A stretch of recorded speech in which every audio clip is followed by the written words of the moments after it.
Three, two, one, go. Welcome to the K-Town Brothers podcast, ladies and gentlemen. I'm one of your hosts, Uncle Jew. This is my brother, Kobe Wan Shinobi.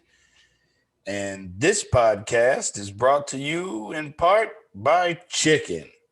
Scramble our babies for breakfast, deep fry mommy for lunch, that Cornish little hen, and grind daddy up and throw him in some sketty for din din. We don't know the difference. Go for it.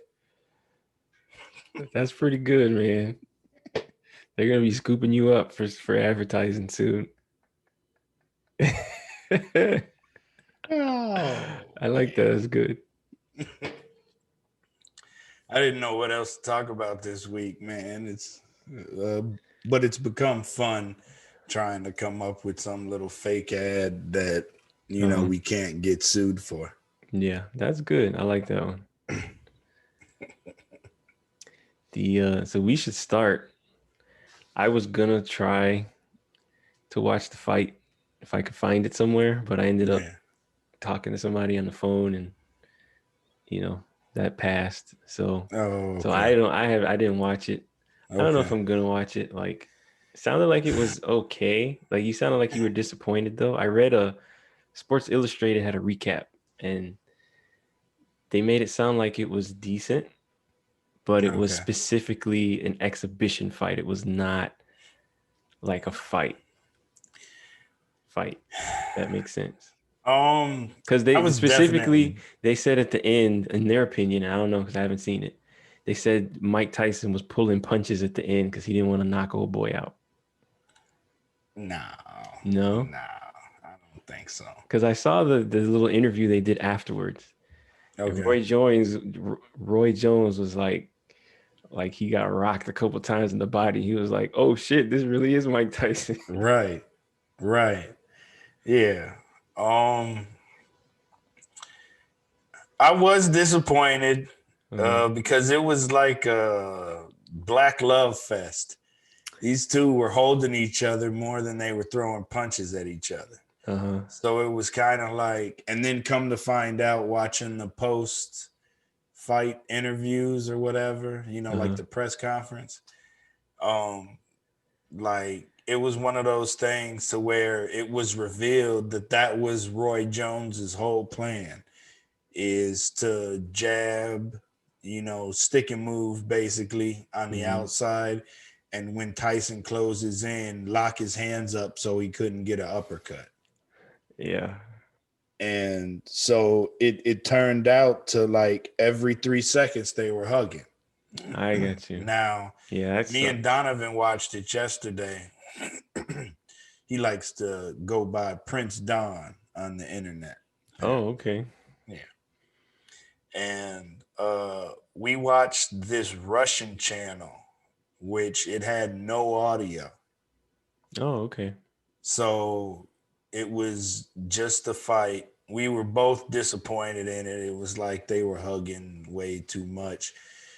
Roy Jones was breathing heavy into the fourth round. He was sitting there on the bench.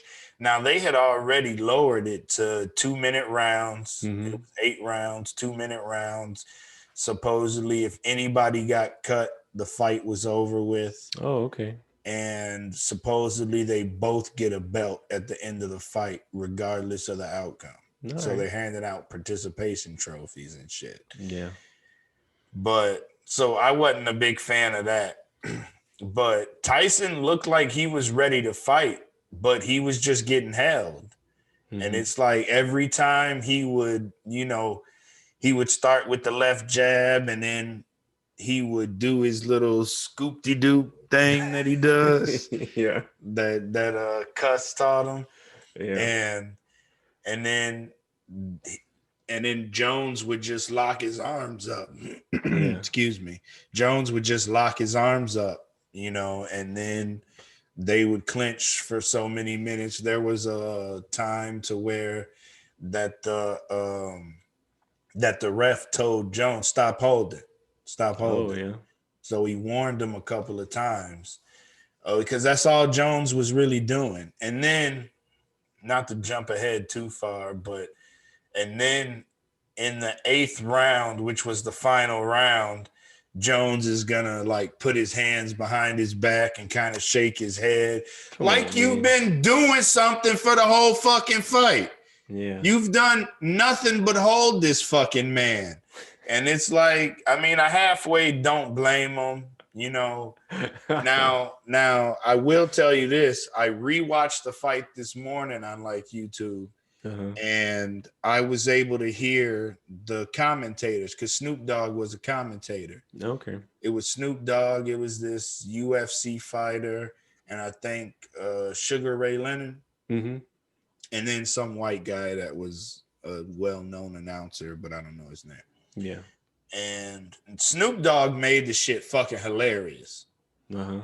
So like he was like, "Oh yeah, cuz, yeah, that's like my two uncles in the backyard fighting at the barbecue." You know, shit I gotta like hear that.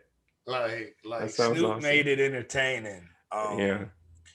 So watching it with commentary was fucking hilarious because Snoop said 3 or 4 different like laugh out loud things. If I Mm-hmm. could think of one, I had thought of it earlier.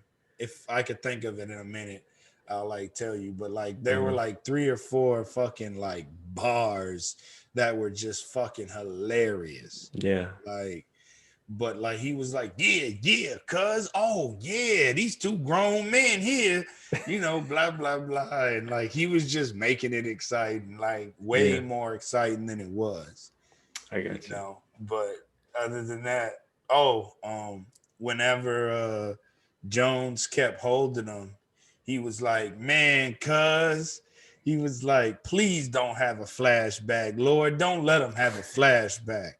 You know, because he was talking about him biting Holyfield's ear off Uh-huh. or whatever, because they Yeah. kept just bumping heads the Uh-huh. same way or whatever. Like, so that was the other one. That was another one. There was 1 or 2 more that were fucking hilarious. But so the fight was way better listening to the Snoop Dogg commentary. Roy Jones after the fight kept talking about his ribs and his jaw hurting Mm-hmm. because Mike hit him with one uppercut. It wasn't clean enough, but it was a Yeah. pretty clean shot. Um, but like Mike would like he would like go to the corner and they'd pull his stool out, and he didn't even really want to sit down on the stool. Like Mike Yeah. went to fight, but he couldn't get any combinations off because Jones would just wrap him up as soon as they got close. So it Yeah. was frustrating to watch for a fan.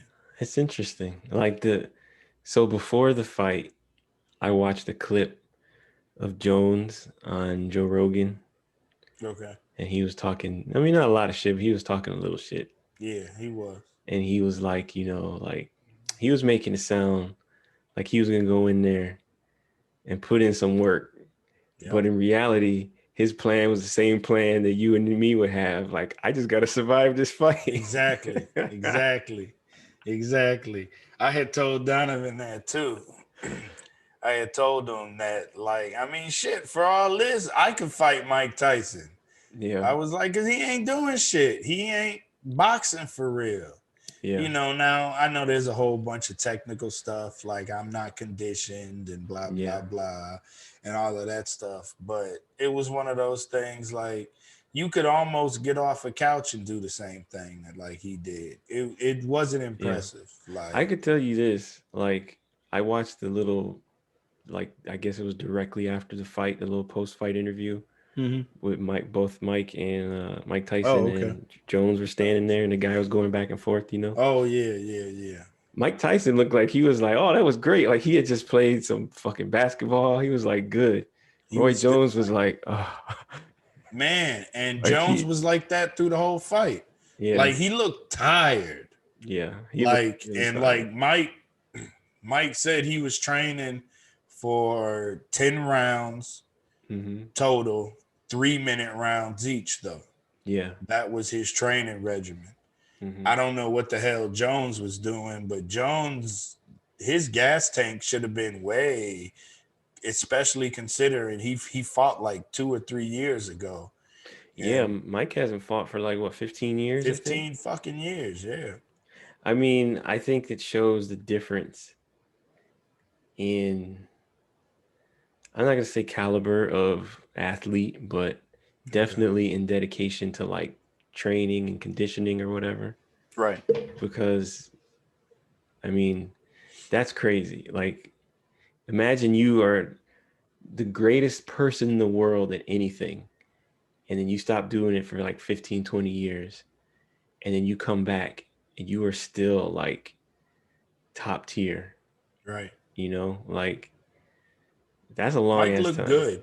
He did. Like, he did not, like, dude, I'm telling you, I was like, this dude looks like he just had a good workout. Like, he's not Yeah. super tired, but he looks like he put in a good sweat.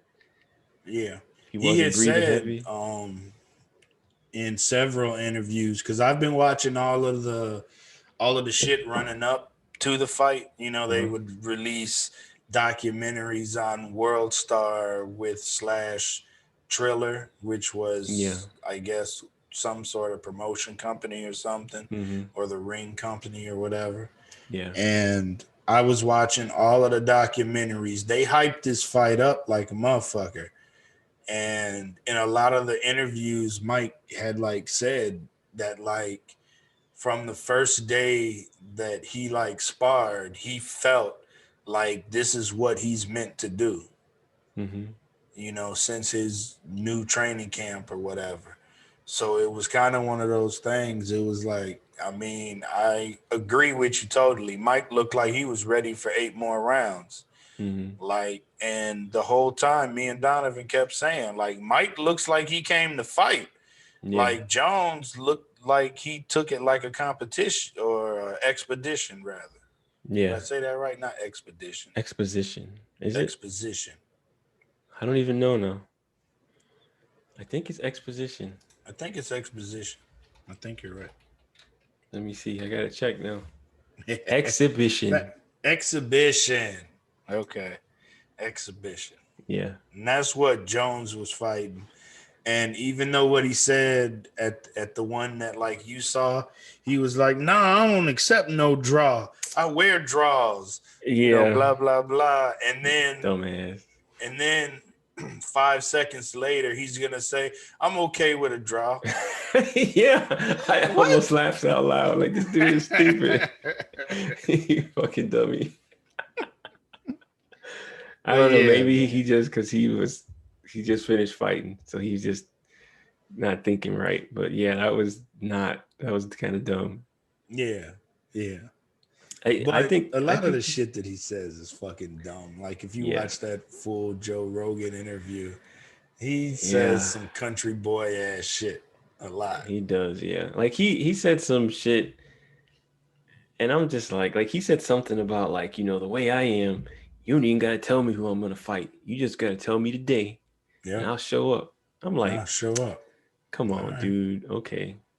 Meanwhile, you got people like Tyson studying people's movements. Uh-huh. And you know what I mean? It's Yeah. like, I think it goes back to what you were saying about the caliber of fighter, so to speak, or the, level of greatness, or like, even if you just want to talk about dedication, Yeah. like the dedication of like Tyson compared to Jones in this, like watching him, Tyson was ready to fight. I would watch Yeah. another Tyson fight. I wouldn't watch another Tyson Jones fight, Yeah. because Jones, even all that shit he was talking on Rogan about his conditioning, you Mm-hmm. know, compared to somebody who has been sitting on the couch for 15 years. Mike Tyson lost a total of 100 fucking pounds. Damn. By the But time the fight was ready, he mm-hmm. only had 30 more pounds to lose, Mm-hmm. but he had started, and total he had lost 100 fucking pounds. Wow. That's Like, insane. so I mean, fucking Tyson he got a little lump on his back though, Yeah. that I think somebody need to check out. There's like right on his spinal cord, there's a lump. Oh in the yeah. middle of his back. I don't know if that was. I had told Donovan. I was like, I don't know if that's a muscle or if he needs to get checked for fucking cancer. I Yeah. don't know. That's interesting. Like, I think it's good, like the idea of having like uh, a Legends League or whatever it is that he's Yeah, calling it. yeah. And I think it's Legends only league. yeah, and I think it's good that well, what I'm hoping is that because one of the things I don't like is I don't like a lot of the fucking shit talking that people Okay. do. It's like I Yeah. told you the other day when we talk about the Mandalorian. Like Hmm. I don't like people that talk shit about fighting. Like I'm gonna fuck people up. Like that's what I do. Right I'm with built the for this. UFC. Like shut up, dude. Like I don't want to hear that shit. Like I have much more respect for people who just like, yo, I'm just coming in here to do a job, do my best. I got respect for the other people in the game. Like I'm like a professional. I'm not Like out here. humble. Yeah, You yeah, because respect humble. yeah, because it's What about you people don't got like nothing to Muhammad prove. Ali that would talk shit and then back it up too? Well, that was different though, because he would like, It was more jokey. It wasn't as yeah, personal. yeah, he was It's not like he was attacking people's religion or right, family or stuff right, like that. yeah, like he would call people like ugly, stupid shit Right, like that, right. and I think he did get carried away sometimes, but I think he sort of learned to sort of meter it at some point and not Okay. kind of go too far. But yeah, Right. it wasn't as it was. It definitely seemed to come from like a lighthearted place, and it was Yeah. much easier to tell that he was doing it specifically for entertainment and not because he was genuinely an asshole like Conor McGregor. Okay. You know what I Yeah, mean? yeah, yeah. And I'm Because glad that that you dude is brought just him an up. asshole. Yeah. He's just a natural drunken Irish asshole, Yeah, like to the core. yeah, Like you that's could tell, him. even though a lot of the shit out of his mouth is funny as hell, it's still you could tell he ain't really playing. Like he's Yeah. trying to be hurtful. He's Mm-hmm. trying to antagonize and all of that stuff. The same thing with this dude Kobe Covington. Mm-hmm. Um, he's another UFC fighter that you know, he would wear MAGA hats and shit like Oh that, and yeah. he would act like he's half a racist without saying anything racist, really. Mm-hmm. He would just, play on a lot of that shit. He could fight too, but he's got his ass whooped several times. He's a he's a good loser though. He's not a sore loser, but Yeah. and he's openly talked about, and other UFC fighters have like openly talked about, like that's not who he is in Yeah. like real life. That's literally a character, and he treats it like it's a WWE, type of thing. Yeah. So, and I feel like Connor does that to a certain degree, but it just still feels mean spirited. Yeah. Not like the Muhammad Ali, where Mm-hmm. he's like, "Oh, you ugly. You so ugly. Look at Yeah. me. I'm pretty." Uh-huh. Yeah. Type of thing. Uh-huh. I saw the and honestly, like, fuck that dude, that Logan. I don't even know who it was, Logan or Jake Paul, Jake, it was whichever Jake. one of those assholes, professional, minor celebrity internet assholes. I hate those fucking guys. Like to me, those guys are everything that's wrong with fucking America. Yes, I They're agree. loud and they're full of shit and they're just fucking dumb and they don't deserve it and they have shitloads of money and attention. Yeah. So, the update on them But having would be, said that about this dude, you say what? I said, having said that about this guy, Right, right. holy shit.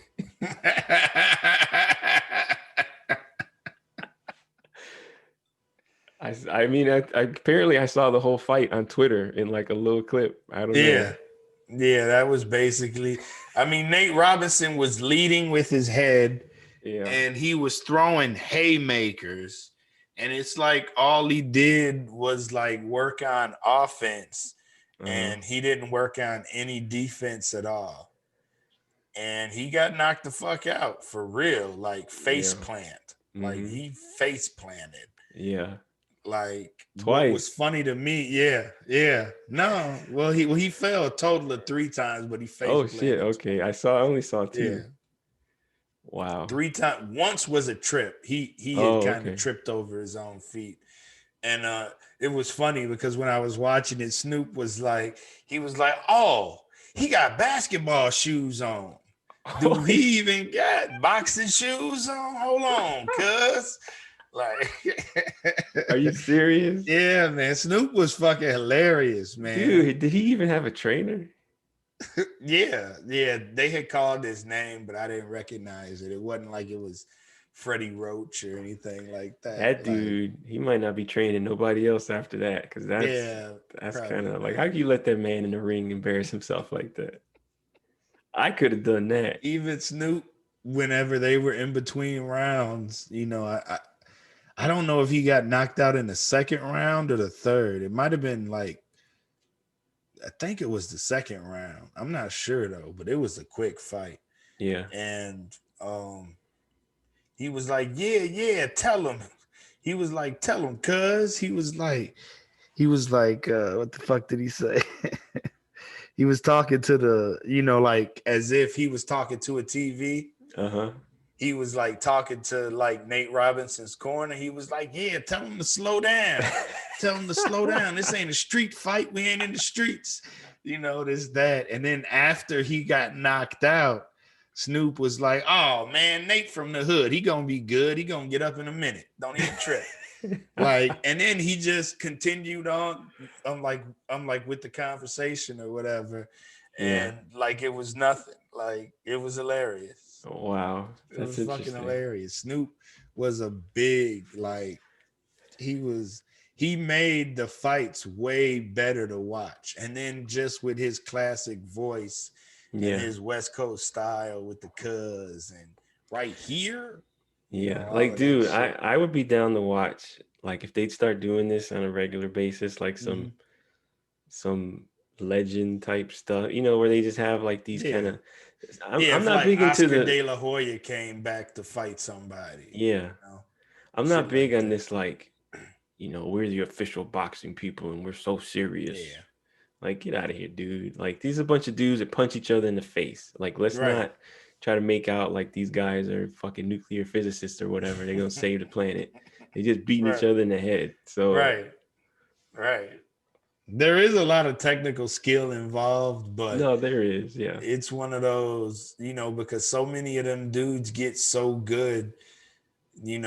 I think that's actually why I don't like watching basketball anymore, Mm-hmm. because these guys' basketball IQs are so high that they do stupid stuff like, what makes me hate LeBron James so much is his classic pump fake, and the person jumps and then he just literally jumps into them and then it's a Oh yeah. foul Uh-huh. because that's a technicality. Yeah. And it was like whenever you get players playing on, technicalities like that, it reminds me of like being in a courtroom or something, and it's Mm-hmm. just not fun. That's not a sportsman Yeah, type of a thing to do. right. Yeah, That's maybe that's that's it. that's gamesmanship, not sportsmanship. There you go. There you go. That's So a I got a good way to question put it. for you. What up? Immediately when I heard that the fight was a draw, I was like, "Oh, that shit was in the contract." Cause, cause Mike even said it. Like, the whole point of him doing this was like to make money. I think they were giving a bunch of money to some charities and shit. Yeah, He wanted to entertain people. You know, yeah. like Give he's not people trying something to to. look forward to. He said. Yeah. So I'm not completely mad. Like, Okay. because what would you win anyway? You wouldn't win anything if you. No. Nah, I'm saying that at least for this first fight, because this is the very first fight, trying to get people interested in it, type of Yeah. situation. I don't think they should do that for all the fights in the future necessarily. Okay. I mean, honestly, I wouldn't be mad because then what happens is that you have people who can argue about who was actually the better person, Right. you know? Yeah. Yeah. I liked the fact that they had like a Jake Paul and a Nate Robinson because it kind of opens it back up to like celebrity boxing. If there's Yeah. two celebrities that have some sort of stupid beef, Hmm. maybe they could draw out a fight and they could be on the undercard. So I'm not mad at the YouTube boxers. Jake's brother just lost to the other dude again. Well, not again. Was Logan Paul lost he was to fighting too? KSI. He had fought like last weekend or the Oh weekend shit, I didn't before know both last. of them were Yeah. fighting. Yeah. I didn't know there were two of them until this. I thought that I was Yeah. just fucking his name up when I heard Jake Paul Like, versus wait, Logan last Paul. week you told me his name was Logan. Now his name's Jake. Like, Right. what the hell? It's like, how many first names does this asshole have? What the fuck? But yeah. Yeah. But apparently there's some British YouTuber KSI where Uh-huh. they fought the first time and it was a draw. Hmm. And then they just fought again either last weekend or the weekend before last. And Logan Paul lost that one. So they gave it to Interesting. KSI. And that's why. Oh, one thing I was going to say about the Jake Paul interview afterward Hmm. was he was like, well, you know what? My whole life has been a struggle. And I've been fighting my whole life. And, I just finally found something that I'm really good at. And I'm thinking to myself, really good at? What? Yeah. Like the dude that fought you had no fighting skill. Yeah. Like Nate Robinson is a little muscle, sure enough. Yeah, he's in great shape. But if he don't know how to fucking fight, he don't know how to fucking fight. Yeah. And clearly Nate Robinson don't know how to fucking box. Yeah. Whether now Shaq had said something, he had tweeted something where like he was like, "Hey Nate, I remember when you knocked that dude out in the club in Boston." Shh. Like so, it's like okay, like maybe he could street fight or something, but Yeah. this shit ain't for you at all. Like sit Hmm. your ass down somewhere, you retired motherfucker. Yeah. I mean, he's still in great shape. He was in better shape than Jake, but Look like it, yeah. They got the but nerve that to say dude, this dude's a professional boxer on his fucking Wikipedia yeah, page. they Come had on now. they had said. And are you talking about Jake? Yeah. Yeah, because this is his second professional fight. How is all right? Okay, because you let some just grab a Mexican that fucking boxes for real. That's the Uh-huh. same weight as him Yeah. and he'll fucking ace his ass up. Like, are you Yeah. kidding me? This dude is not a professional. And then he's calling Conor McGregor out. Did you hear that? I heard about that dumb shit. I'm He was like, like, I'm gonna knock him out, and I'm gonna knock this other dude. I didn't know who he was. yeah. And he's like, and I'm gonna knock him out. And then I'm thinking to myself, look, Conor McGregor didn't look very good against Mayweather. Hmm. But you put Conor McGregor against Jake Paul or Logan Paul, whichever one's calling him out constantly, Yeah. because one of them's calling fucking Mayweather out and the other one's calling Conor out. So, right. And either one of these fucking dudes couldn't fucking muster up enough skill to beat Mayweather. No. Like, that's clearly what Mayweather does. That's his talent.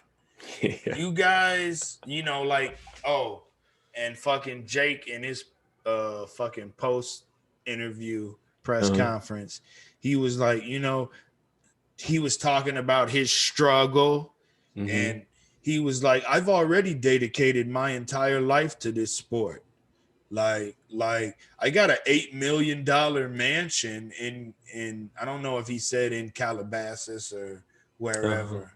He was like, I got an $8 million mansion that I haven't slept in for 6 weeks. Oh, he's like, Yeah. instead I'm living out of this little bitty house. And you know what's interesting? Fun fact. Mm-hmm. That is a big chunk out of his total $11.5 million net worth then. Oh wow. Wow. Look out, everybody. Because somebody had asked him, this jackass was wearing 2 watches. He had 2 watches on for the press conference. Something else that he did when somebody asked him some dumbass question. He was like, I mean, I've already made money. Like he was acting like he had fuck you money. Yeah.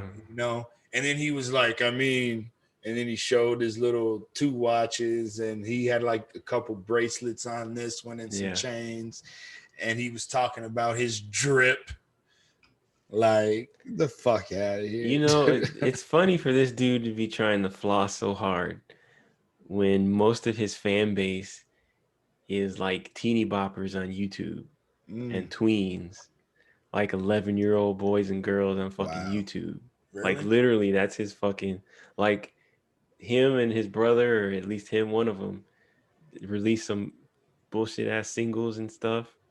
Yeah. And that's just shit that little kids listen to in grade school. Like, I want to say it was him talking about that in the press conference about, I got other content coming out. I got an album I'm about to drop and this, that, and the other thing. And I'm thinking to myself, this dude, like, he really thinks he could do anything. Like, he's straight up one of them kids that, like, their fucking parents told them, you can be anything you want to be. And then he just so happened to fall across some fucking money being a jackass online. Well, you know what? I think it's true. Like, if you are a blonde white dude, you can do pretty much anything you want. You can write your own check in this country. There was this interview. This wasn't the post press conference interview, but it was a Jake Paul interview. And he was talking about when he first met Mike Tyson and how him and Mike Tyson, he literally compared himself to Mike Tyson by saying they've basically lived the same exact life. Oh, so he was arrested 30 times before he was 13? Right? He grew up playing in like abandoned buildings and shit. Right. Fuck out of here, dude. Fuck you, dude. Really? That shit pissed me off though. I was like, these fucking people really fucking feel like their struggle is the same. Ooh, that's a perfect segue into a Subway story. Okay. I'm getting off the L, right? And I'm walking to work. That was my stop. And some fucking white boy gets off the L like a couple cars down. So he's in my path that I was following, right?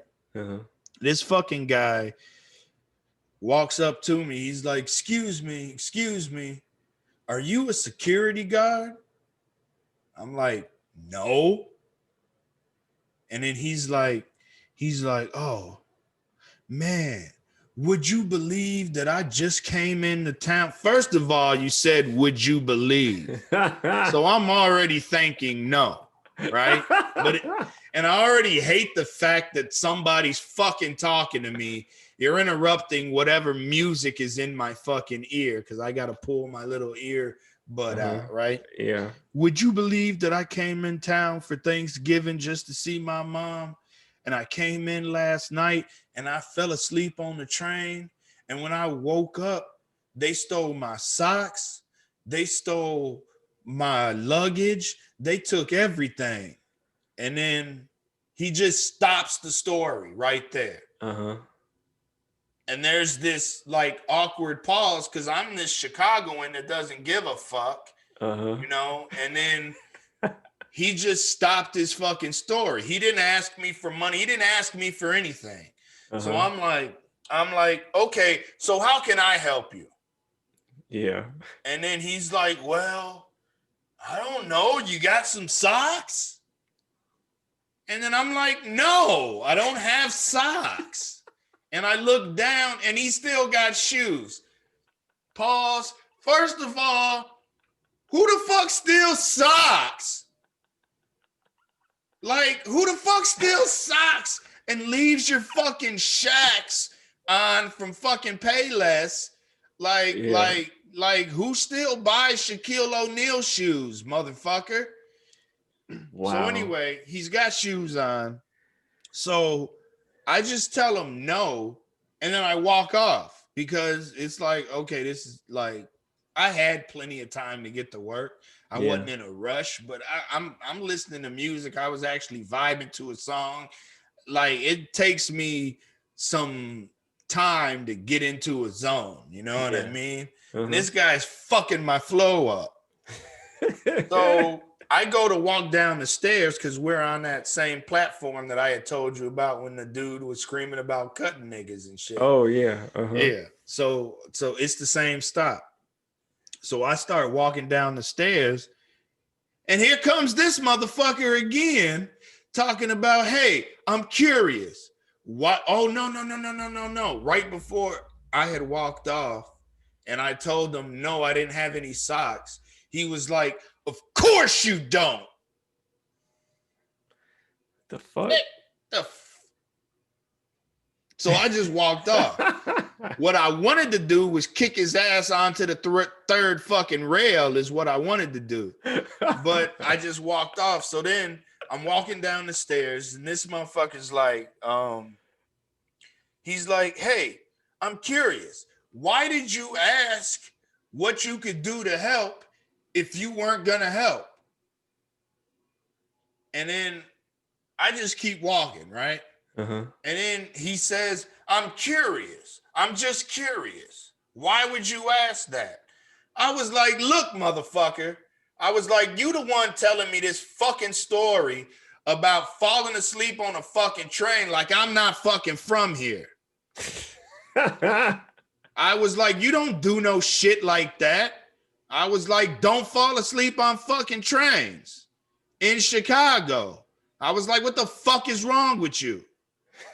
And then as soon as I started swearing, he had slowed his pace down from like catching up to me on the stairs. Yeah. But it was like, that's when I gave him the Chicago, because it's like, bro, like, first of all, you a white dude. You a waste of white skin right now to me. Like, all the privilege you could have had, and your dumb ass is getting high on a train when you coming to see your mama, supposedly. Like, you ain't always high on the train in Chicago. You know what I mean? Get the fuck out of here with your cracker ass. What the fuck? Like, but he had backed off real quick, and then he had told me some shit like, oh, well, God bless you. Have a good day. I was like, yeah, bless you too, motherfucker. Fuck out of here. This fucking guy. Dude, that shit pissed me off, man. You know what? I was like, what a way to start the fucking day. Yeah. I feel like he was trying to see if you're going to offer to give him some money so he couldn't be accused of asking for it. Because he was like, man, would you know they stole my socks? Right. And you're like, and? He's like, exactly. He's like, say you're lying. Socks? Say you're lying. This is your part. Like, they stole my socks. But in his defense, I did look at his shoes as soon as he said they stole his socks, because I was thinking, does this motherfucker not have any shoes on? And I looked down, and he had like rags sticking out of his shoes, as if he like put some rags in his shoes for socks. Like, you couldn't just wear shoes without, Why would you? Sort of cloth. Like, I'm on the train, and I'm gonna steal. Like, I'm like, oh shit, son, this nigga's asleep. I'm gonna take that suitcase. Shit, nigga, I'm gonna take them socks too. Shit, that nigga got some Nike socks on, man. Give me that shit. How disrespectful is your robber that they gonna steal your fucking socks. Nigga, I done heard motherfuckers be like, man, take his shoes, take his shoes. Uh-huh. You know, like just to be disrespectful. But Uh-huh. socks? Socks? Nah, Really? them socks is worth more than them shoes, son. Right. And then this motherfucker really gonna get mad at me because I didn't have socks. He was like, I don't know. Do you got some socks? Can you help me out with some socks? And there's so many things that I just wanted to say at that moment, but I was, trying not to beef and be all, you know what I mean, confrontational. I usually take the approach of, no, please leave me the fuck alone, type of thing. But dude backed off pretty quick when I started cussing. Yeah. Because like I just couldn't take any more of his white privilege. To be honest with you, like he's like, I'm just curious. Just curious? Curious to what? You begging a nigga for something? Is that what you doing? Come on. Fuck is we talking about, white boy? The fuck out of here. I'm from here. I ain't falling asleep on a fucking train. Yeah. Niggas will take your shit. I done witnessed people literally with fucking razor blades cutting somebody's pocket on their jeans so that they could take the fucking wallet out of it while they would sleep on the train. Wow. Did I say shit? No. I was a fucking 16, 17-year-old kid. Fuck am I going to say to a crook? Yeah. You know what I mean? These things you see. You don't fall asleep on a fucking train. Yeah. Niggas will take everything from your ass. I guess, come to find out, 30 years later or 15 years later, the niggas will take your socks too. I thought they was just after wallets and, valuables. Like if you had some Jordans on that like they could sell for $30 on eBay or wherever the fuck they sell stolen goods at. Though this one dude in that same week was walking down the street trying to sell a pair of Air Force Ones. So, I don't know what he was selling them for, but man, I'm telling you, bro, these fucking white people be taking it too far sometimes. And even I wasn't about to take no more of his lip. Yeah. No more. I was done with it. Don't fucking question me why I ain't carrying socks for your bitch ass. Like, are you fucking kidding me? The first thing that fucking ran through my head was, this nigga just asked me for that. Who the fuck carries socks? And then I'm telling Lydia the story. And then Lydia's like, actually, I do keep an extra pair of socks with me. And I start busting up. I was like, man, get the fuck out of here. Oh, man. They got everything in that purse, man. Got everything, man. Fucking that is toothpaste, hilarious. Toothbrush, a little hair wrappy thing. Like, man, forget about it. Yeah, I wanted to tell you about that fucking story. That dude pissed me off one day. I normally I don't smoke right before I go into the building, but after that I fucking bust out a cigar and fucking started smoking. I was like, this motherfucker got my blood pressure up. Wow. I was fucking pissed, man. Like, I was mad as hell. I wanted to punch his ass in the face, man. I haven't wanted to hit somebody in a while. Like, it's been a nice little while, but I wanted to punch that fucking dude in the face. But I was happy that I told his ass, though. I was like, motherfucker, you talking to me like I don't fucking live here. Yeah. Like I was extra emphasis on the fucking live here. Yeah. Like, this is you from out of town, nigga. Supposedly, right. Well, he definitely wasn't from Chicago. Oh, he for real? like some sort of little California crackhead.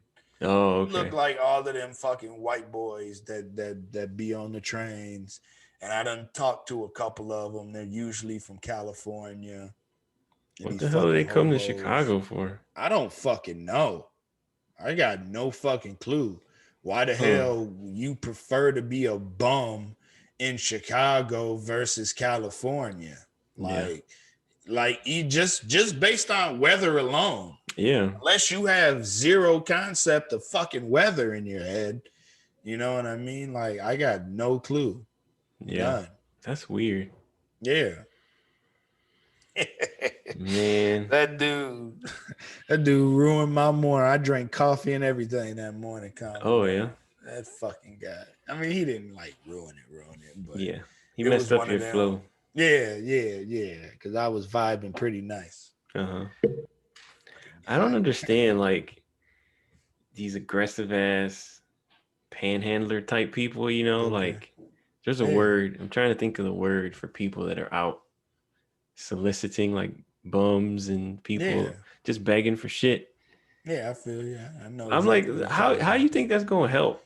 Like you being a fucking asshole, like and just like yelling at people, like Right. That's a poor salesman tactic.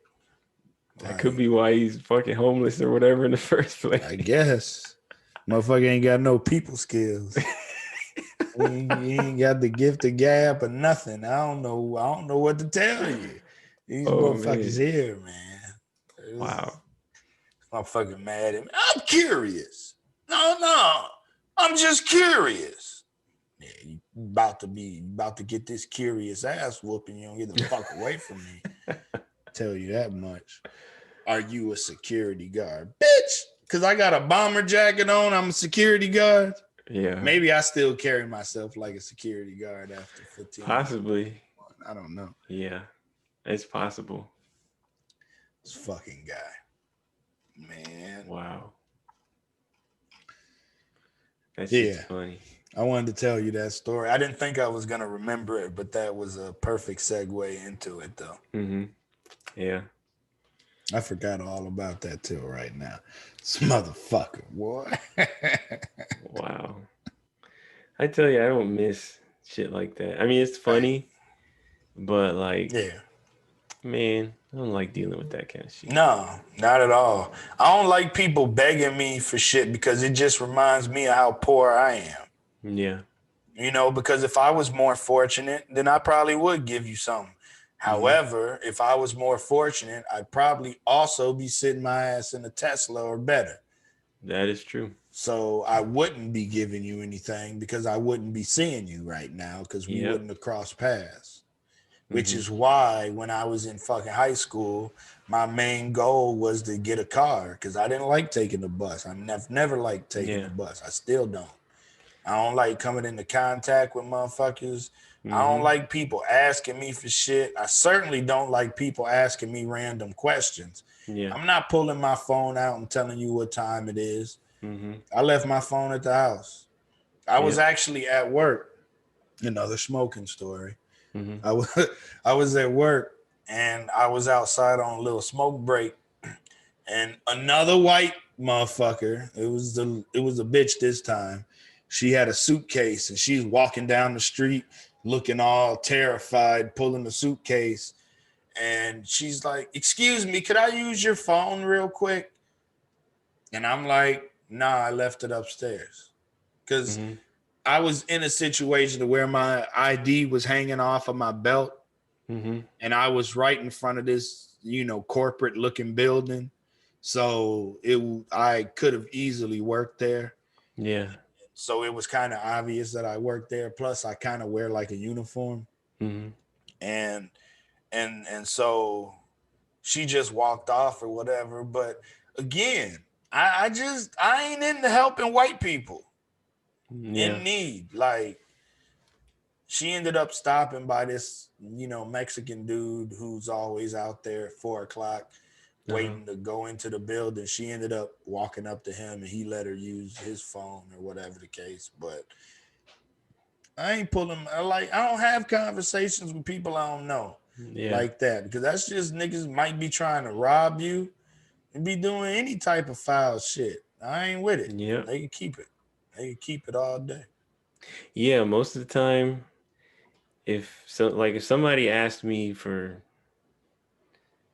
some directions or some shit, I'd Okay. be like, yeah, it's over here or whatever. But if like, hey, what time is it? Or, if I had a watch, I'd be like, yeah, whatever. Right. Right. But if it's like, hey, let me ask you this weird ass question that's like Mm-hmm. out of nowhere, I'm just like, nope. I'm Right. noping out of anything that seems weird. Yep. You ain't gonna get me with some new okey doke.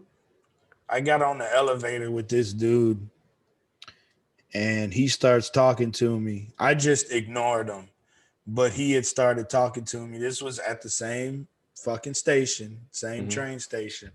I'm riding the elevator up because I'm a fat ass, basically. I didn't feel like walking up the stairs. But there was this dude on the elevator smoking, which is fucking disgusting. Yeah. And he he's like, well, I guess they would classify me as homeless. I don't have a home.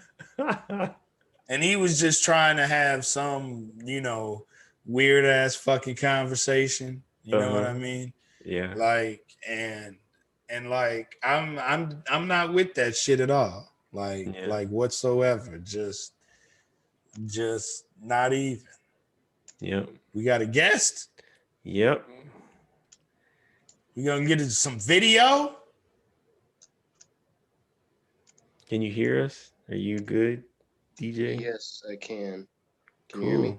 Yeah, I can hear you. You gonna leave the picture up or you gonna go live? I am trying to get this on my computer. Oh, there we go. Take your time. Take your time. But yeah, it's all good. Yeah, man. Like, I don't like any conversations with like people whatsoever. Like, don't talk to me. And I'll tell people the nicest way that I've come across to be able to tell people is like, okay, look, I don't really want to talk right now. Yeah. You Yeah. know? That's a good way to diffuse it. Like, nah, I don't got time. Right. Yeah. You try to act like you're busy or something. But other than that, I always have a rude comment ready. And I'm always willing to ask people like, why the fuck are you talking to me? Yeah. Or stop talking to me, please. I don't want to talk right now. Some shit like that. Yeah. Like, but I just keep it to myself, man. Yeah. Fuck that shit. I don't need no extra nothing.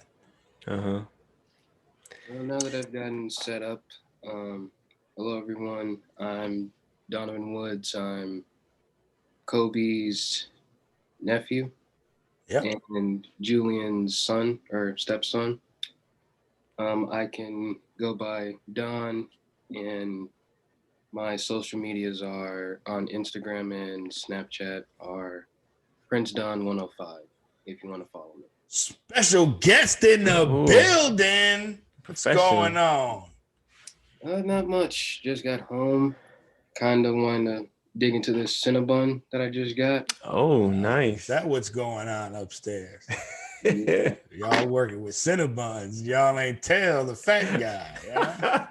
Nope. I see what's going on here. Gonna be our little secret. Right. Clearly. If you want to keep a Cinnabon, you can't be telling fat guys. Right. That's how you lose a Cinnabon. Real quick. Let me get a piece of that, Joe. Let me get a piece of that.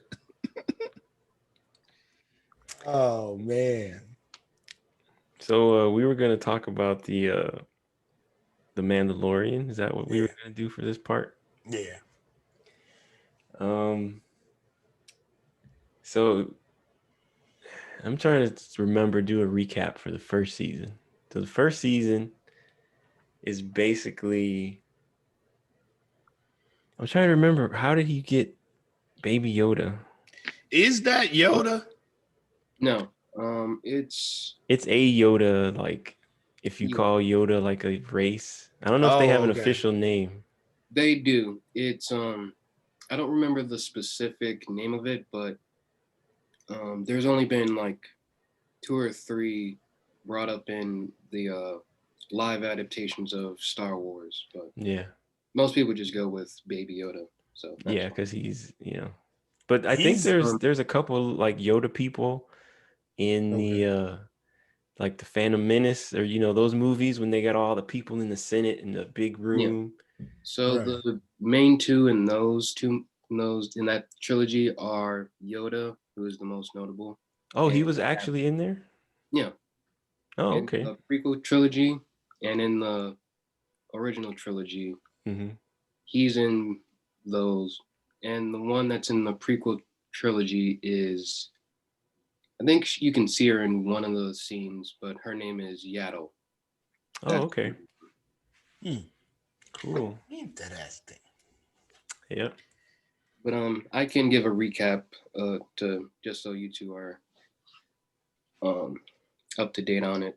In Okay. the first season, the Mandalorian gets the child or the baby Yoda, Mm-hmm. but because of a bounty or just a mission that he was tasked with from the guild, and there's Oh, a he was little bit supposed to of a fight. deliver it, right? Yeah, he was supposed to deliver it to this Imperial Yeah. officer. Okay. I remember now. Yeah.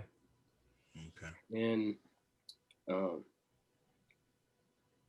I think he decided to spare because of some moral compass that he has, which Mm-hmm. most people would say bounty hunters shouldn't have just because of their profession. Yeah. It's impractical. Yeah. You ain't gonna make no money that way. But he gets the baby, decides to keep it, tries to keep it hidden, um, gets new armor, makes a few friends along the way, shoots a lot of people, kills a lot of things, etc., etc. Sounds about right. Yeah. Two key things is he makes friends with the wrestler lady who's apparently a Trump fan. People are not happy about that. What, the one that was The chick, the big stocky chick with the guns. Now she's a bounty hunter too, I think. She was an ex. Oh no, she was an ex-Marine type person, Yeah, soldier, Republic soldier. was it Ronda ex Rousey or Imperial somebody like that? shopkeeper. I mean, she was. I think she's in real life a UFC, or no, maybe she's a WWE. I don't know. No, I think she was UFC. Or Okay, Anybody know her MMA. name? I can look it up. I don't know it off the top of my head. Okay, because I'm trying to remember who it was. I don't think it was Ronda Rousey. No, she's not that famous. Oh, okay. She's Yeah, not. right with a G. Let me I know that. see. Casting characters. But I feel like I do remember some sort of like bounty hunting chick. Gina Carano. Yeah, no, that brings nothing up in my head. She must be WWE. Actually, I don't think she was. She was just a. I don't think she was in UFC, but she was just an MMA fighter. Really? Yeah. Oh, so she She could be she's she like does Thai. K1 or She something does like Thai that. stuff though. That's like Yeah, her primary Muay Thai. yeah. So she's probably in like Bellator or K1 or something like that. Possibly, yeah. Okay. I remember Bill Burr being on last season. That was fun. Yeah, that was good. Billy. He was one of those little outlaw dudes in that one little Yeah. gang on the prison ship or whatever. Yeah. Yeah. That was fun. I Oh, the wonder if other he'll thing be I was gonna returning. say is character development for the Mandalorian is that by the end of season one, he has this thing about droids. He didn't like them or trust them. Yeah. And then towards the end, he's actually a little, I don't know, he's a little better with them at least, which they reference in the first episode. I guess that's sort of a segue into the first episode of the second season. Okay. Yeah, So you did watch it, right? Both you Yeah. guys saw it? Yeah. yeah. I saw it a while ago. But, Okay. he was watching it yesterday night. Oh, Yeah. okay. 2 episodes. They were shorter than I thought. So it went by pretty quick. Mm-hmm. But I feel like what happened in the first episode? Let's see. It starts off with him. He goes to find this dude. He's looking for another Mandalorian because he's trying to go. I can't remember where. He's trying to get somewhere. Or no, he's trying to find. He wants to take the child back to whoever. Like I don't know if Trying he to wants to find take it. another Jedi to Yeah, train Baby Yoda. yeah. And so like nobody knows where these guys are at because they're all mysterious and all this other kind of shit. So I guess Mandalorians know or they know how to find everybody. So he's Right. looking for because his little group of Mandalorians got killed, like his little tribe or whatever. They all got wiped out in one of those episodes. And so he's looking for like another tribe of Mandalorians to get some info. Okay. And so he's So he's going to like this fight. There's this fight with these two pig looking dudes. yeah, and that dude's being real off putting to him. Mm-hmm. He's like, "Oh, well, it's rude to talk business. Yeah. Let's just enjoy the fights or whatever," which was a Yeah. super lame fight. Yeah. Like, I don't really know what was enjoyable about that. Something happened in the first episode that I wanted to talk about. I can't find my notes. I'd have to be flipping pages for a couple Oh, okay. minutes to Well, find the it. first thing that I noticed, and that's one of the things I commented on to you, Yeah, was that like one of the reasons I like the Mandalorian's character is that like he's not one of these dudes that wants to go around. He enjoys fighting people. right. Like he's task oriented, objective oriented. Like I'm trying to do something, dude. Right. Like, oh, I bet you. Like, no, I'm not betting nothing, dude. Here, I got money. Like, let's go. I got shit to do. Right. And so when he fights people, he's good at it, but he's not always looking for a fight. Right. I'd always find some. Yeah. Yeah, definitely. Um Almost makes you wonder whether this whole course is worth it, taking this little baby Yoda thing back to its people. Yeah. Like, and I feel like all the episodes are like leading up to just shit stopping him from getting the baby back home, wherever that home may be. And of course I'm sure this is all writing shit, but he's got to go through this course and, he's got to go through X, Y, and Z just to get the baby back. And it makes it exciting or whatever. Yeah. One part of I think it was episode 2 when the other Mandalorian dude that was a fake Mandalorian, he just had the armor. Yeah. Him. Spoiler alert.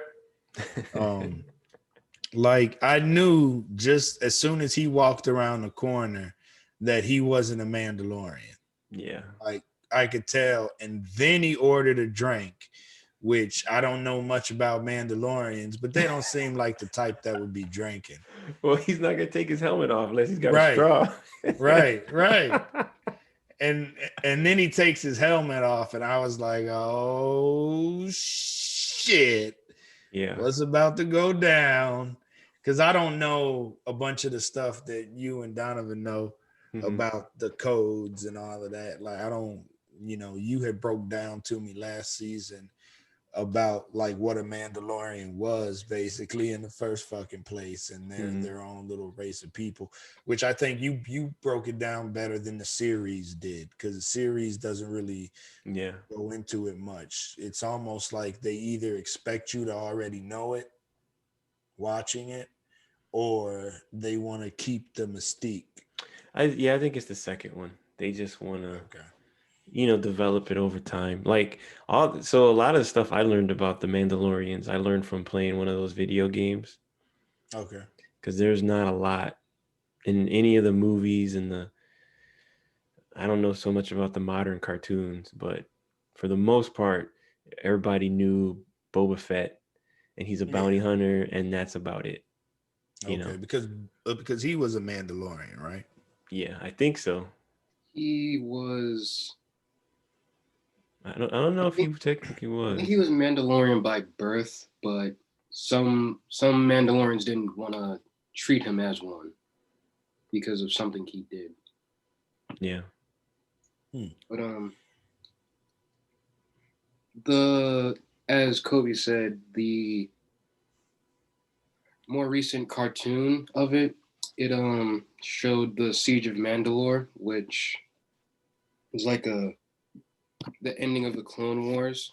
Or it was the last battle before the end of the Clone Wars, and you got to see the kind of the state of the planet of Mandalore, which is it's split between those trying to kind of embody the original state of it, which was just all based on war and conflict with other planets and territories, and one side which was along the same routes but not as violent and barbaric. Yeah. But me having a little bit more knowledge on the cartoon version and just me having a larger interest in Star Wars, I found that a lot of people that know the background and the backstory of Mandalore and the Mandalorians as a whole, like there's a lot of say Easter eggs or just things that they notice within the show that like they caught on to pretty quickly once they watched some of the episodes 2 or 3 times. And for me, I still don't understand a lot of it, but yeah, it's good to see that they're taking inspiration or just parts from the original source, which are the cartoons mainly, and they're trying to implement that more into the series as they go on. Yeah. It's kind of interesting. Like, I mean, I don't know. It's kind of weird. Just the whole, because at least for me, because I'm older. Because so before I get into all of that, like, I really agree with this one article I read a few years ago when they were started releasing the third trilogy movies. And they basically said that if you think about it from a big picture, there's not really one Star Wars anymore. There's like 3 Star Wars. So there's like the Star Wars from when I was a kid, which is specifically Luke Skywalker, Darth Vader, all that kind of stuff, Chewbacca. And then there was enough time before there were any more movies that when they came out with new movies, that was like a new generation of kids. And so to them, like when you say Star Wars to me, I think of Princess Leia and all of that shit. Okay. When you say Star Wars to someone closer, like to your age, Jew, they think of like the little pod racer, Anakin Skywalker type shit. Maybe you're a little bit too old for that, but people a little bit younger than you, like that's the first thing that pops into their head. Okay. And when you say Star Wars to people younger, like possibly like people DJ's age or even younger, to them, Star Wars, like first thought is like the cartoons, like the Clone Wars and like all that, the animation and stuff. Right. Because that was their primary source of like where they first kind of got drawn into the Star Wars universe. And so for me, I have more of the big picture space opera Star Wars. So I'm like that having this weird tribal, like, you know, space ninjas and like barbarian type dudes with rocket armor. Like it's, you know, it just doesn't seem to fit it together as well. But it's not too bad though. Okay. I mean, that's an interesting perspective. I never thought about it from like a multiple generation standpoint either. Yeah. Like, cause me, which show was it where Yoda was teaching Luke how to like lift? You remember they were in the swamp and he was teaching them how to lift the X-Wing out of the little swamp or whatever it was. Yeah, that's Empire Strikes Back. That was my favorite movie. Yeah. Like anything that had Yoda in it, I was down. Like, and this little nigga's cracking me up, eating little babies and shit.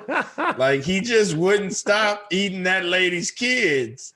And she knew nothing about it. Like, that was one of my favorite parts. It was just... I thought that was so shady. Like he was so barbaric, you know what I Uh-huh. mean? It's just eating eggs. But that kind of goes with that was part of like what made me think of the chicken intro. Oh And yeah. I did that. Go ahead, scramble our babies for breakfast. Who Yeah. cares? Like that was food to him. He was Uh-huh. this little nigga. I didn't know he ate that much. Like, but he ate 3 or 4 of that lady's eggs. Yeah. It was like, oh. I was mad that they had her take her clothes off and get into that little pool whenever she was in that cave with all the little spider things with the mouths. Uh-huh. Yeah. Like, and then she like gets out and she's putting her robe back on. I was like, ugh. She was naked. I don't know why that surprised me, but I was like, ugh. There was something weird about it to me. Like, I don't know. That whole episode to me was like, Yeah. I don't know. I don't like spiders either, so Oh, okay. it's one of those.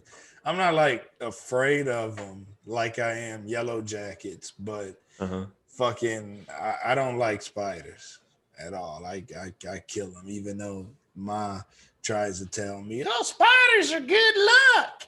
You're Uh-huh. not supposed to kill them. Yeah, I hate Ma. When has she ever You leave said them that? niggas alone. You say what, DJ? I'm gonna have to bring that up to her next time I see her. Yeah, well, she's watching. Yeah, she will be. Yeah.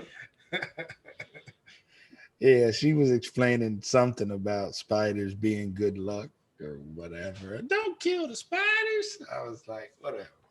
Yeah. Killing them niggas. Fuck that. So what did you guys think overall about the episode? Like both as just like entertainment value and also as like the first episode of like a season to bring you back in kind of a thing. Donovan, you want to go ahead Sure. first? So for me, it was pretty good. The initial kind of just confrontation in the little, I don't want to call it a cantina because it's not that. The little fight Mac- area. the little fight area. That was a good intro of how much excitement or action that they can bring into the episodes. Mm-hmm. That was refreshing, and also kind of just the dark horror that came with the little cyclops hanging upside down and then getting mauled by those little creatures. I forgot about that. That was pretty funny to me. That was That hilarious. was pretty good. I did notice he was like, "You will not die by my hand." Yeah, I noticed that like, too. I was like, uh-oh. I was too He specific. said that right? specifically for a certain reason. But after that, with the introduction of the other Mandalorian, or the Marshal, I think. Mm-hmm. That was a little good. Kind of their impression on like Western, like old Western movies, like Yeah. the cowboy stuff. Mm-hmm. Yeah, that was I really totally the enjoyed feel that. that I got. Yeah. And I don't think either of you noticed or really thought to think back on, but at the end of it, where it showed that one guy that had the gun and the club on his back, Yeah, I was people were thinking saying about that that. was Boba Fett. So I was Oh, a little really? excited about that. Was there any indication in what he was wearing and stuff that he was actually Boba Fett? Because the first question that popped into my mind was whether or not he was a Mandalorian. But then I'm like, well, he's not wearing the armor. So if he is a Mandalorian, he's sort of a rogue one because he's been away from other Mandalorians for so long that he started to drop a lot of their customs and stuff. I didn't know who the hell that was. Well, the thing that people have been saying and that I've been watching is they know that it's Boba Fett because of the actor that played his father in the prequel trilogy, Uh-huh. because their father son, they look almost exactly the same. Yeah. I don't think he's a clone of him, but they at least resemble each other in the face. Yeah. And the reason why he didn't have his armor with him is because people think that the Jawas, or the little guys in hoods and glowy eyes, rescued him from the Sarlacc pit with the great Oh dragon fleet. shit. That's And the same Sarlacc pit where the worm, because they mentioned that was a Sarlacc. Like, what's this? What's the deal with this cave or whatever? And they're like, it's a Sarlacc pit. They're like, what happened to the Sarlacc? It's like it got eaten. I mean, basically, yeah, that's how they Right. threaded the narrative together. But I I didn't forgot. catch that either. Oh I didn't no. put that together. No. Yeah. Because they rescued him, people think he gave them the armor as like a gift of not friendship, but appreciation for what they did. Yeah. Interesting.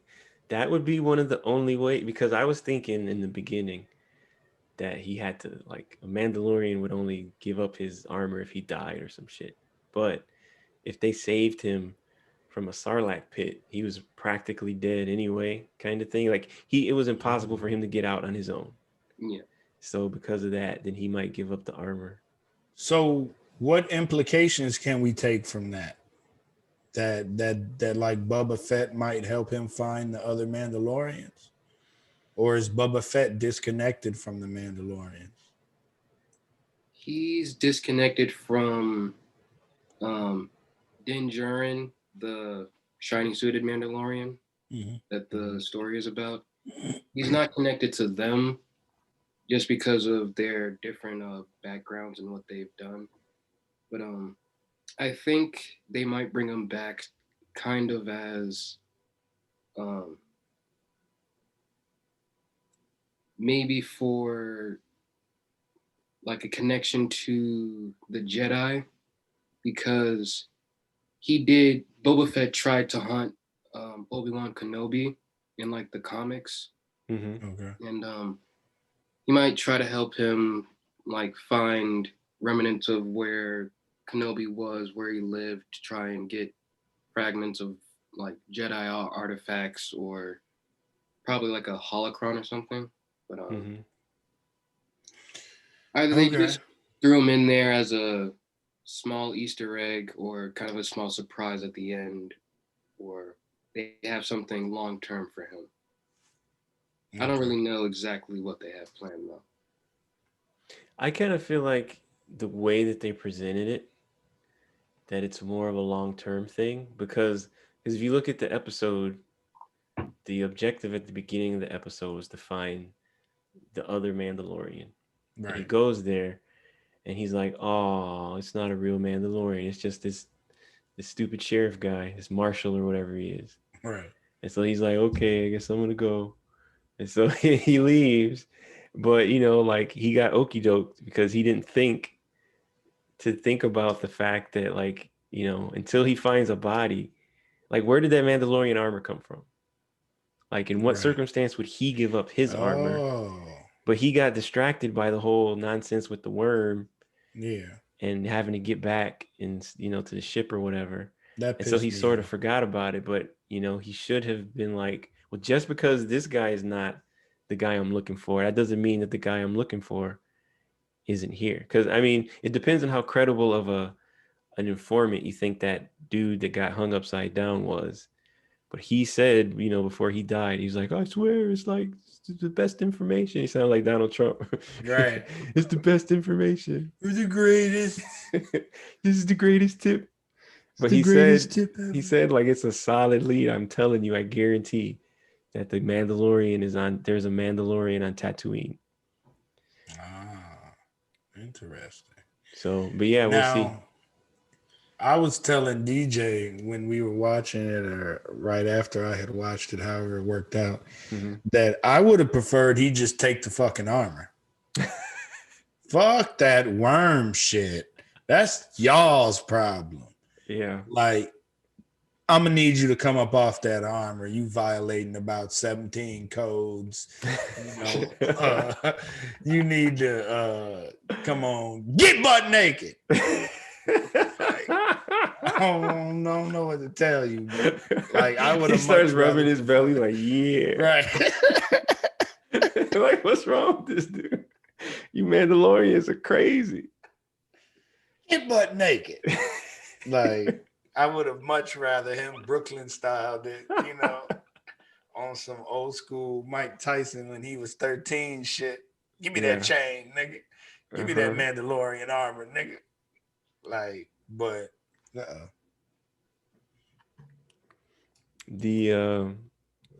what was the other thing I was gonna say? Oh, so this is something that I just thought of.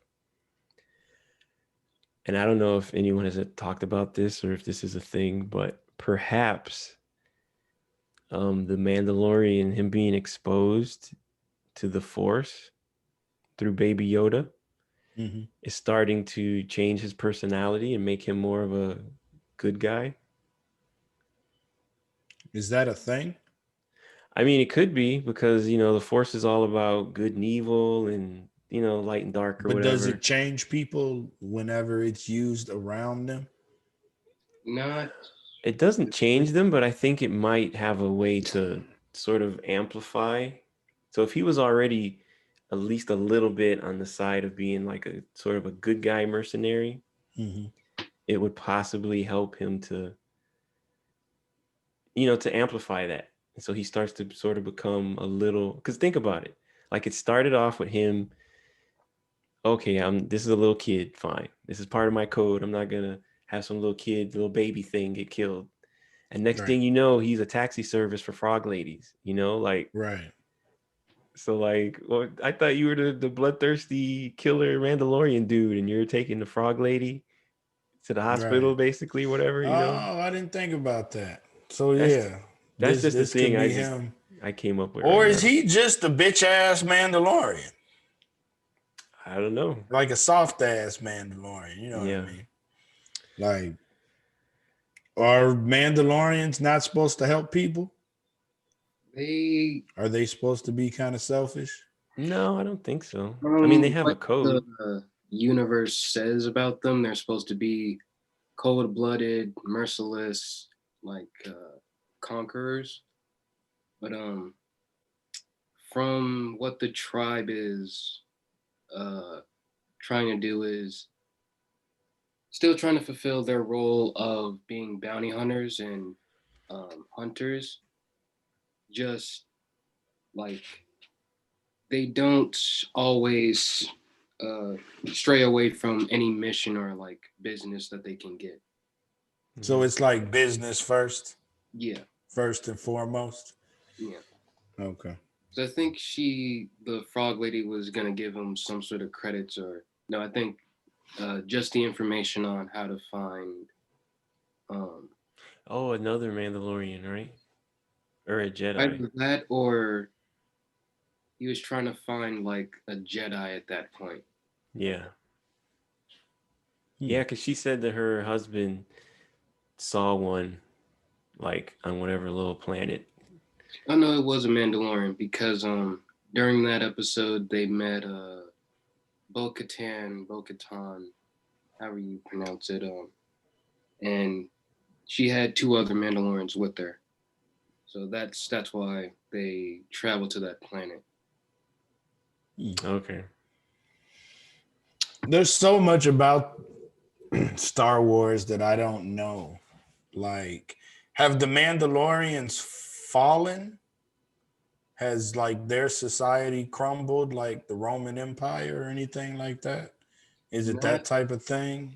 Not like the Roman Empire. It's like they've just fallen apart from civil war, and then like the Empire came by and swept them up. Okay. Or swept up the remaining amount of them. So most of them work for the Empire? There was a small part, that worked for the Empire and pretty much betrayed them. And the Empire used their knowledge of Beskar or their armor and equipment to find a weakness that they can exploit so that they can, as they usually do, um, corrupt and kind of just put fear into them because this is out of the Mandalorian show, but they made this machine that can like eradicate the human flesh under the armor. So the human just burns up and just turns to ash, but the armor is left where it is. And it was kind of weird seeing it just because like the Mandalorians are built to be like these unkillable mercenaries, these like apex bounty hunters, and then out of nowhere this machine can just vaporize them into thin air. But they don't have superpowers or nothing like Jedis, right? No. There was only one, but no, they don't have any special like force abilities or anything. There was a Jedi Mandalorian? Yeah. His name was Tar Vizsla, I think. He was the first Mandalorian Jedi. And he's the one that made the Darksaber, which was shown in the last episode of season 1. Oh, okay. I forgot about the Darksaber thing. Yeah. What's the Darksaber thing? It's like a lightsaber, but it has like a black blade. Oh, really? Kind of looks like an actual sword, or like a really? katana. Yeah. So my understanding of the way the Mandalorians operate and their history is from either the first or the second Knights of the Old Republic game. Because you go, I think you go down to Mandalore. I think there's a planet, whatever planet it's on, you deal with the Mandalorians and you become, I think you actually become Mandalore. So Mandalore is like, they're very just like, they just fight. They're like a group of people that just, at least initially, they just were warriors. And they would always, like, they would all fight. And whoever was the best fighter got to be Mandalore. And Mandalore was like the guy. He's the chief or whatever. And like every year or whatever, you'd be able to fight. Kind of like the shit they did in Black Panther. Like you'd be able to fight. Someone could try to be the new Mandalore if you beat the old one or whatever. Okay. So that was like their focus. And so because that was like their focus, they were never able to be like the Empire taking over everything. They probably took over a big portion or most of whatever planet they were on. Mm-hmm. But, you know, at least initially, that's where, you know, that's what they did. And I guess at some point, eventually, they started to branch out and do like this. Because it's not like you can be, I think, just about any race. They accept just about anybody as long as you're a fighter and you go through by all their codes and shit. Right. And so, you know, that's kind of how they support themselves, is being bounty hunters and stuff. Okay. So, yeah, like once the Empire took over, you know, they're going to be bigger than the Mandalorians. So a bunch of them are going to get sucked into working for the Empire, either officially or unofficially as like mercenaries or whatever. That makes me feel like I probably missed something with the dudes. What are the dudes that fly the X-Wings that ended up helping the Mandalorian? They're resistance pilots. They're New Republic fighters. They're Republic, yeah. So they're basically the same as the guys in the Star Wars movies, the old ones. Yeah. Except after they beat Darth Vader and everything, then they were in charge. Nothing else to do. No, like in the Star Wars movies, they were the underdogs. They were the resistance. Oh, okay. But now, since all of that is over, they're kind of like the police. Was against the Empire, right? Right. Yeah. Okay. But this takes place after Return of the Jedi. So Darth Vader is dead, I think. Isn't that when this takes place? Mm-hmm. Yeah. Darth Vader and Palpatine is supposed to be dead. Yeah. So now the Empire there's still pieces of the Empire, you know, like little bits and pieces that they're still hunting down. Right. But the head of the Empire is gone. And so now the people who are the government are like the good guys from the Star Wars movies. And so they're doing like just patrols looking for leftover Empire people and shit, which is why they were giving this guy a hard time because they ran his plates and they knew he was kind of shady, but they didn't know if he was actually like working for the Empire or some shit. Oh, okay. Because the Empire still, they got what, ran underground, so to speak? Yeah. Yeah. Okay. Interesting. Yeah. So I they were learned just a lot here. patrolling because that was one of the reasons that he said, like, because whenever she told him, like, oh, but you can't do the space jump thing, hyperdrive. He's like, what do you want me to just be driving all slow so somebody could sneak up on me, try to kill me, or the police will Right. pull me over? Right. And that's exactly what ended up happening. Yep. Yeah. Those fucking babies. That's probably why Yoda was eating them. It's like, yo, the sooner we get rid of them, like sooner we can hit that hyperdrive, baby. Get to where we going. Uh-huh. I That was thought the cracking me up though. I thought the first episode was pretty good. I thought it was a solid, good episode. To me, I feel like the second episode was kind of, I don't want to say throwaway, but it's like I felt filler the same content. way. Now, was the second episode was the one with the fake Mandalorian with the Marshall dude, right? No, that was still the first one. And the worm. Okay, so I did like the first one better because I really wanted him to just take that armor. Yeah. The Like second one was the just frog lady one. Yeah. okay. With the spiders. Right. Yeah. I got you. And the frog nudity. And did you catch the part when she started doing when she was running and she started doing the little froggy jump? Yeah. Yeah. All of a sudden she was Yeah. quick because I was actually thinking one of the thoughts that ran through my head was this bitch gonna die. Yeah. Like she just ain't fast enough. And then I was like, oh, now you want to use all fours. Okay, well, she might survive. I was like, they must want to keep her in this episode then. Yeah. So, yeah. That's fucking hilarious. Yeah. So it was okay. I didn't watch anymore. I'm gonna keep it on a schedule. Watch 2 more for next time. Yeah, I had to pull myself away because I really did want to watch another episode. Mm-hmm. I was tempted, but I was like, nah, let me, there's enough in my brain. Let me try to keep these two together Yeah. the way that it was. But yeah, so that puts it in perspective for me with the sand worm thing being the first episode. I did enjoy that one better, Yeah. a lot better. I would just like to repeat that he should have just taken the fucking armor and moved on with his life. Fuck that sand shit. But that might go to speak to what you were talking about the force might be affecting him Mm-hmm. somehow.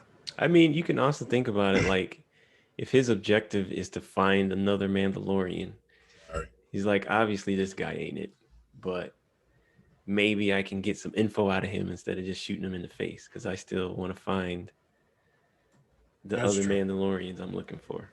Right. Of course, if you think about it also, and I don't know, but for there to just be one Mandalorian, like I kind of thought that you like to stay in their little, Like a click. yeah. I mean, like him, he goes out and he's flying around, but I thought he sort of always came back to his little place, his little home base with the other Well, but ones. didn't that go bye-bye in the first one? No, Because his he did, went yeah, against. but that wasn't the only one. It's like they have little separate. There's a bunch of Oh, okay. groups, like little tribes, Okay, right. and On so different like it would be planets. weird if there's just one Mandalorian by himself on a planet. Like, what? How come you're not with like a group? Mm, So okay. Makes me want to look into the Mandalorian code. Might help me understand this series a little better. yeah, Both I've learned a lot today because I didn't know half the shit Donovan was talking about. yeah. Like, I mean, it's kind of weird with the whole they don't want to take their helmet off. Like, whatever, dude. Okay, it's that serious. Fine. Like, whatever. It's goofy, but That wash was your face every time. That was very weird for me since I grew up with the cartoon and every Mandalorian took off their helmet. So Really? Yeah. Like Bo-Katan, she took off her helmet even in the live action one. Uh-huh. It was like, okay, why can't the main one do it? But apparently it's because of the religion or the cult, some say, that he's a part of. And that's like the thing, that's one of the things that the foundlings can't do once they have their Beskar helmet and all the armor. Uh-huh. They really can't take it off. Yeah. Just have to have it on at all times. It's like a space warrior hijab or something. Yeah. So to bring it sort of be meta and bring it out into the real world, it seems like I remember reading something that Disney was concerned, because they're all about money and they're greedy and shit. They didn't want the actor to be more popular than the character. So they wanted to make sure that this dude kept his damn helmet on because we don't want him getting popular. And then we got to pay him more money. And then, but if we force him to keep the helmet on, then when we sell all those action figures and if we want to replace his punk ass, then we can replace him. And none of the kids are going to know the difference. People keep watching the show type thing. Right. Now that could be just, cynical. Yeah, but that sounds like some Hollywood shit, though. Yeah. That sounds like some well planned out. What was Chappelle talking about in his little which we never talked about. Oh shit, we do have to talk about that. What he was talking about the 3-card money. Mm-hmm. That sounds like some 3-card money shit. Yeah. Yep. Well, we could talk about I forgot about the Chappelle thing. Yeah, me too for a hot second there. Yeah. Donovan, did you watch the Chappelle, the newest one, Unforgiven? No, I did not. No? I have not yet. Okay. It's less of a special, more of just like the further Chappelle goes, I feel like the more like George Carlin he's getting is he's kind of turning into more preachy than anything. Yeah. He's like starting to give speeches versus dropping specials that are just, set up punchline. Yeah. And I can get down with it though. I like listening to the dude talk, to be honest with you. Mm-hmm. Yeah, I mostly agree. He's still, and we've talked about this already before, but I still get this vibe from him of like the old man. He's mad because the world has changed. Yeah. Like, because he can't tell jokes about trans people and right. shit. Like, if people don't laugh at your shit, here's a novel idea. Maybe it's just not fucking funny. Right. Maybe it's not people trying to fucking cancel you. Maybe you actually are being an asshole. Right. Yeah. Maybe you're losing touch with the times. Yeah. I mean, I guess I want to halfway say in his defense, I kind of feel that same way, Yeah. Like, what do you mean we can't whip our niggers anymore? Right. Like, I don't know what's going on in this world. It's not even worth living anymore. This my nigga here. I'll whip him if I wanna. Yeah. Like, dude, things change. Like, sometimes you win, sometimes you lose. Right. I don't know. Yeah. I didn't take notes on that one, but I thought that he put it well together. I liked what they call in the comedy game a callback. I liked his callback to the I'm gonna take it, and then he just drops the mic and walks off. You know what? I just want to know what's up his sleeve. Here's the thing. I don't think he would have said that without having talked to a bunch of lawyers and found some sort of loophole. for him to be able to try to take it back. That's what made me think of the text that I sent you. Or he could just create another show so that people don't have to watch that one because they have current stuff that's coming out. I don't think, I don't know, it's possible, but I really feel like he said, so first of all, I felt like the callback was kind of weird just because he was not doing comedy. Right. I definitely think it had big emotional impact. Okay. And I think it was effective, but I don't know, it felt kind of weird to me for him to. Well, with the callback, he was also going from victim to, but like persecutor or bully or whatever. Well, that's part of the thing. I think I don't.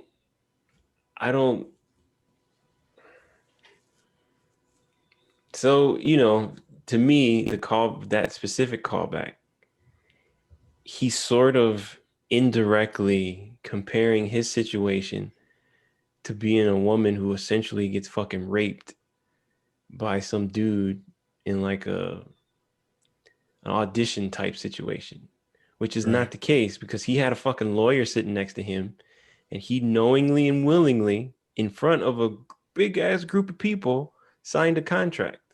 Right. Now, I'm not trying to say that it wasn't a shitty contract and that those people shouldn't be, drowned in a fucking truck stop toilet for, taking advantage of people. But it just seems kind of, to me, it just seems a little gross to be a fucking rich dude and compare your situation to like women getting sexually assaulted. Okay. So I think that was the key thing that I felt it was a sort of a ham-fisted attempt. Yeah. But, I agree overall with what he was saying. Like it's shitty. Like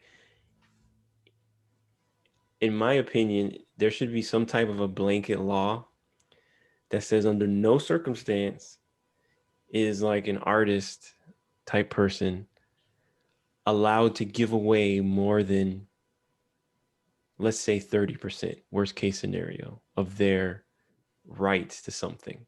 Okay. Like regardless of the situation, like it is against the law. The same way it's against the law for people to sign themselves into literal slavery.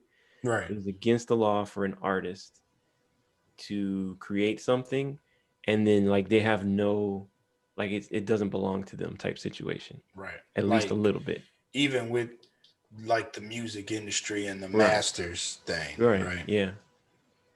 Because it's ridiculous to be in a situation where you have, and I'm not saying that this is a specific person, but let's just say you created like, for a 10-year period, you had like literally the most popular song ever on like Billboard or whatever. Taylor Swift's kind of going through something similar now. But but yet you're like homeless or some shit. Because there's like legit people from back like in the 60s and shit who had like, they had fucking bangers back in the day. Right. And they got like nothing. Like there's a story actually that I wanted to talk to you about, but I didn't look into it. But supposedly I read this thing. You remember Soul Train, right? Yeah. So the guy who ran Soul Train was that old black dude, Don Cornelius. I was trying to think of his name. Yeah. I couldn't think of that corny ass nigga's name. Yeah. So supposedly, like, they would do the Soul Train line and all this other kind of shit. Most of those people, from what I gather, were professional dancers. They weren't just random. Yeah. Those people I thought they were just like audience members. I just thought audiences got down like that in the 70s. Like, no, I don't think so. It was just live. They wanted you to think that, but that's not what it was. Okay. I'm not 100% sure. Like I said, I didn't research it. Okay. But I got you. Assuming that that's true, supposedly the story is that he was so cheap, he never wanted to pay any of these people. Or if he did pay them, he would, so to speak, pay them in fried chicken. Okay. Like he would just give them fried chicken to fucking eat. And that's all the compensation they would get. And they are literally like 80% of the fucking show would be people watching these people come on the show and fucking dance and stuff. Yeah, because some of them niggas used to have roller skates on and everything. Yeah. And so, like it's not just white people that do that shit. Even black people in Hollywood were screwing each other over all the time, you know? So like that whole industry is just exploitative. Yeah. Which, I mean, going back to the Chappelle thing, it's nice to see that industry attacked. You know what Yeah. I mean? Or like part of it. Uh-huh. Because, like I had told you in the text, I kind of feel like he's trying to use his star power to Hmm. like he's playing chess somehow, Yeah. and like he's trying to see what he can actually do with star power. And prior to this special, I didn't know that he had called Netflix and told them, Hmm. hey, like, like this shit doesn't make me feel good, or however he worded it, Yeah.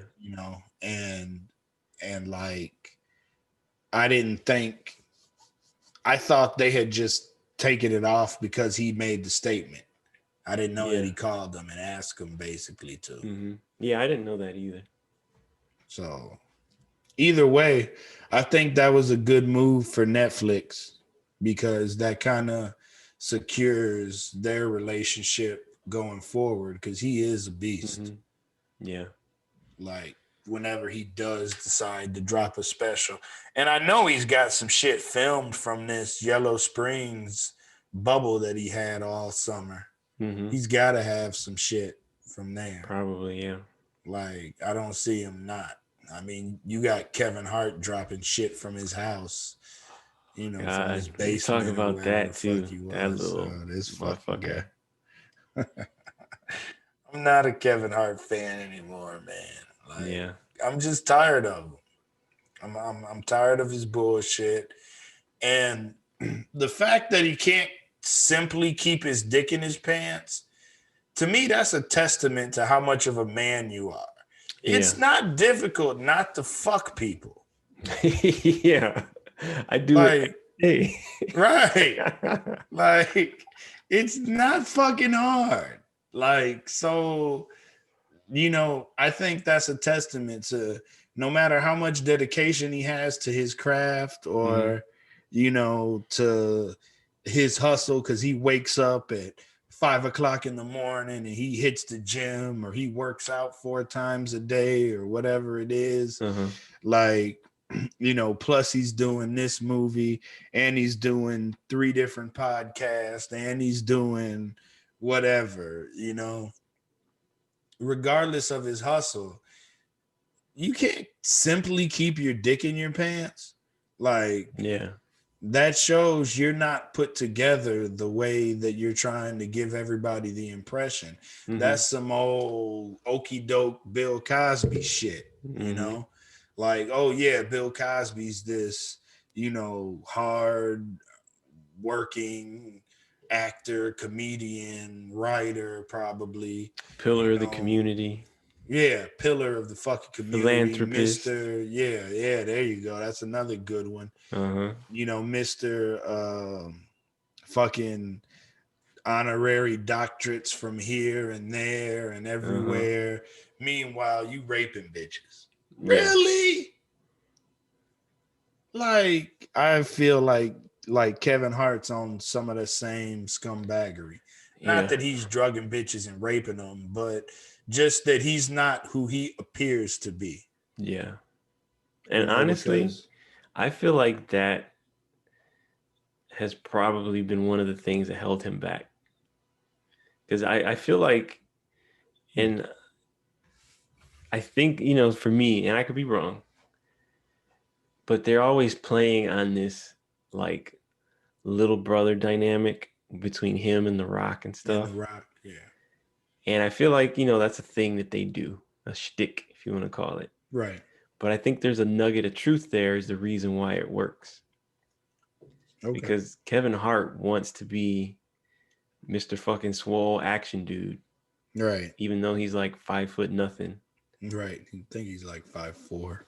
Yeah. But and see, he's not willing to, he thinks he's carving his own lane, but he's not.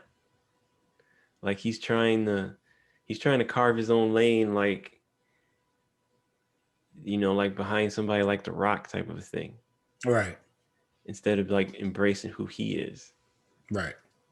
Because honestly, in my opinion, he should have been trying to do, even if he wanted to, he should have been trying to do some 48 hours type shit like Eddie Murphy did. Thank you. I've been saying I feel like it was a whack attempt with him and Ice Cube. Yeah. In that whatever fucking that series was called, because there were two different movies. Yeah. I felt like that was some sort of lame attempt. But I've been waiting for somebody else to step in to that, funny cop role or Bad Boys. Yeah. It was like 48 Hours, and then it was like Beverly Hills Cop, and then it was like Bad Boys, and like just this comedy duo or something. I've been waiting for somebody to write something like that. I wonder how many scripts are floating around that nobody's picking up that would have been bangers.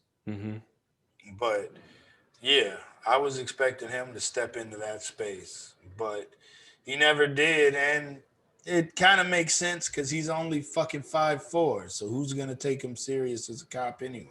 Yeah. It would have to be some funny shit, or he would have to go off of his physique, because he is 5'4", but he's he's in great shape. So yeah, it's one of them things. But yep. He was saying, I saw some shit on World Star today where apparently one of the comments that he made on his whatever his special was called at his house, he had said something about his daughter doing hoish things or hoish activity or something like that. And he had called 3 hoes to like verify that he was. First of all, why do you know 3 hoes still with your background, Mr. Usher? And well, he made a joke about having to get rid of all his hoes. Right. Oh, poor baby. Yeah. Because that's when he said all his hoes were like, he had old hoes like Mabel. Right. Ethel. Yeah. Shit like that. Yeah, I remember that. But he's been getting flack for that comment though. That is kind of, you know what? You know why it's weird too? So you're doing a comedy special. You start the comedy special off showing your family. Right. One of the people is your daughter. And then you do a joke like about your daughter kind of being a hoe. Right. Like, I mean, it's a joke. And like he said, he was doing, whatever the jokes he wanted to do because he was at his house. But still, like, that's not a good look. Like, I think it was as a father, I don't know if I would want to tell that joke. Right. Just personally. Especially after getting knocked in the head for telling son joke about breaking a dollhouse over his head. Why do you want to get back into hot water like that? Yeah. You already got cost the Oscars for that. That was a good joke. What type of paycheck comes. I think it was a great joke, but I think it was a good joke, but he shouldn't have used it. Like, he should have saved that for some private. Like, that's just, sometimes you come up with a great joke, but you're just like, I can't. Right. They're gonna eat me for this one, so right. I'll tell this one when I'm sitting around drinking with people. Right, especially whenever he's trying to be Mr. Goody Two Shoes. Yeah, it's not like he's known like Patrice O'Neal or who else. Known for breaking rules like Roseanne. Yeah. Like she's known for just raunchy, saying whatever comes to her mind, no filter type of bullshit. That's a good point, because he's trying to be Mr. All. I'm not gonna say wholesome, but he wants to be Mr. All-American movie guy, or at least he used to be. And like, you wouldn't see somebody like The Rock telling jokes. I mean, he doesn't tell jokes, but you wouldn't say stuff like that in public. You know what I mean? Because that's not. Decide what you want. Right. Do you want to be Mr. Mainstream movie guy, or do you want to be Mr. Edgy stand-up guy? Like, you can't be The Rock and Eddie Murphy at the same time. Exactly. You gotta pick one. Hey, Let me take a bathroom break. Well, do you want to cut it? We can. You want to wrap it? It's been 2 hours and 18 minutes. Oh, really? Yeah. Already? Yeah, let's wrap it then, because I got to go tinkle. All right, man.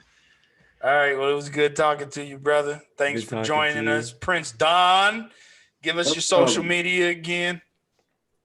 It was fun getting to talk with you guys. Yeah, we should do it more often. Yeah, definitely. Podcast.